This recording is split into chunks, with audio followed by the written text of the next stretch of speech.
26 നിയമസഭാ തെരഞ്ഞെടുപ്പ് നടക്കുമ്പോൾ 26 നിയമസഭാ തെരഞ്ഞെടുപ്പിൽ കേരളത്തിലെ പ്രമുഖ MLA-മാരുള്ള പാർട്ടിയായി ജനതാ പാർട്ടി മാറിയിരിക്കും. ഒരു തർക്കവും നിങ്ങൾക്ക് ആവശ്യമില്ല. ഇപ്പോൾ വലിയൊരു പ്രശ്നം എന്താണെന്ന് ചോദിച്ചാൽ കേരളത്തിൽ ഇപ്പോൾ നമ്മൾ BJP-ക്കാരെല്ലാം വർഗീയവാദികളാണ്. അതാണ് ഇവിടുത്തെ പ്രശ്നം. ഞാനൊരു വർഗീയവാദിയാണ്, നിങ്ങളെല്ലാവരും വർഗീയവാദികളാണ്, നമ്മൾ BJP-ക്കാരെല്ലാം വർഗീയവാദികളാണ്. ആരാണിത് പറയുന്നത്? ഇത് പറയുന്നത് ബഹുമാനപ്പെട്ട മുഖ്യമന്ത്രി പിണറായി വിജയനും കോൺഗ്രസിൻ്റെ നേതാക്കന്മാരും ഒരുമിച്ച് ചേർന്നുകൊണ്ടാണ്. എനിക്ക് മനസ്സിലാകാത്തത്, ലോകത്തുള്ള മുഴുവൻ മുസ്ലിങ്ങളെക്കാൾ കൂടുതൽ മുസ്ലിം സഹോദരങ്ങൾ ഒരുമിച്ച് സന്തോഷത്തോടുകൂടി അഭിനന്ദനായ മോദിജി പ്രധാനമന്ത്രിയായി ഈ രാജ്യത്ത് താമസിക്കുമ്പോഴാണ് നമ്മുടെ മുഖത്ത് നോക്കി വർഗീയവാദി എന്ന് വിളിക്കുന്നതെന്ന് നമ്മൾ ഓർക്കണം.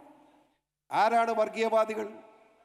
ജമാഅത്ത് ഇന്ത്യയും പാകിസ്ഥാനുമായി യുദ്ധം ആരംഭിച്ചപ്പോൾ പാകിസ്ഥാൻ അനുകൂലമായ തീരുമാനമെടുത്തുകൊണ്ട് ഇന്ത്യക്കെതിരെ പ്രസ്താവന നടത്തിയ ജമാഅത്തെ ഇസ്ലാമിയെ കെട്ടിപ്പിടിക്കാൻ കോൺഗ്രസ്സുകാരൻ ഓടി നടക്കുകയാണ്.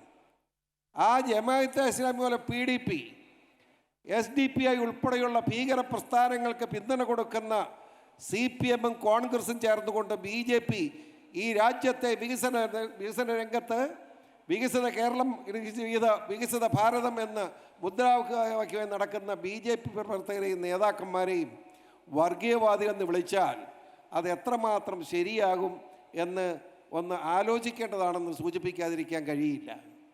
എനിക്കൊരു സംശയം എന്താണെന്ന് ചോദിച്ചാൽ, ഇവിടെ മൊത്തമെടുത്ത് പരിശോധിക്കുമ്പോൾ എനിക്കൊരു സംശയം എന്താണെന്ന് ചോദിച്ചാൽ മറ്റൊന്നുമല്ല, അടുത്ത ഞാൻ ഒളിച്ചു വെക്കാൻ ഒരു അഹങ്കാരവും പറയുന്നില്ല, അടുത്ത 26 വർഷം ഒരു ത്രിതല പഞ്ചായത്ത് ഇപ്പോൾ 5 മാസത്തിന് നടക്കുമല്ലോ.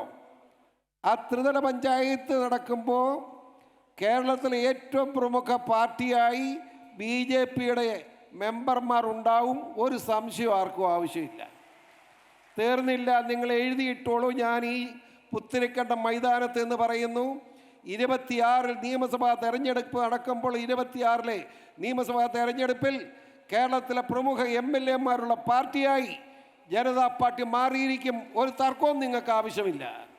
അതുപോലെ തന്നെ വളരെ വിനയത്തോടുകൂടി പിണറായിയോടും കോൺഗ്രസിനോടും പറഞ്ഞു, നിങ്ങൾ 2 കൂട്ടരും ഒരേ വള്ളത്തിൽ യാത്ര ചെയ്യുന്നവരാണ്. നിങ്ങളുടെ കൂട്ടത്തിൽ കൂടിയിട്ട് കാര്യമില്ല, മാറ്റം ആവശ്യമാണ്.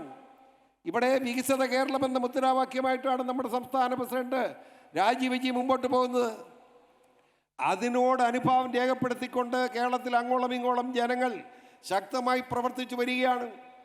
യാതൊരു സംശയം വേണ്ട, 29-ൽ മോദിജി പ്രഖ്യാപിച്ചതുപോലെ തെരഞ്ഞെടുപ്പ് നടക്കും. ആ തെരഞ്ഞെടുപ്പിൽ എഴുതിയിട്ടോളൂ, നിങ്ങളുടെ പ്രവർത്തനമുണ്ട്. കേരളത്തിലെ BJP-യുടെ നേതാക്കന്മാരുടെയും പ്രവർത്തകരുടെയും ആത്മാർത്ഥമായ പരിശ്രമത്തിൻ്റെ ഫലമായി BJP ഒറ്റയ്ക്ക് കേരളത്തിൽ ഭരണം നടത്തുന്ന സാഹചര്യം ഉണ്ടാവും. അതിന് ഒരു സംശയവും ആർക്കും ആവശ്യമില്ല എന്നാണ് എനിക്ക് പറയാനുള്ളത്. ഇവർ പറയുമ്പോൾ നമുക്കെന്തോ വലിയ കുഴപ്പമാണെന്നൊക്കെ പറഞ്ഞ് എല്ലാം നിന്നു. ഇപ്പോൾ ആരാണ് വർഗീയവാദികൾ തെളിഞ്ഞു കഴിഞ്ഞു.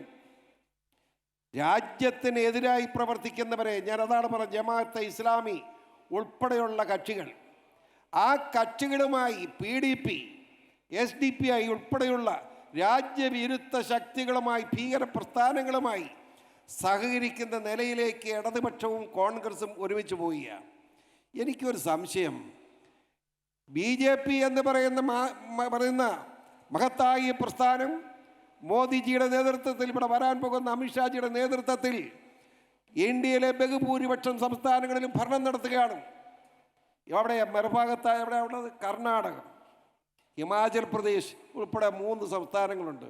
ബാക്കി മുഴുവൻ നമ്മുടെ ഭരണമായി.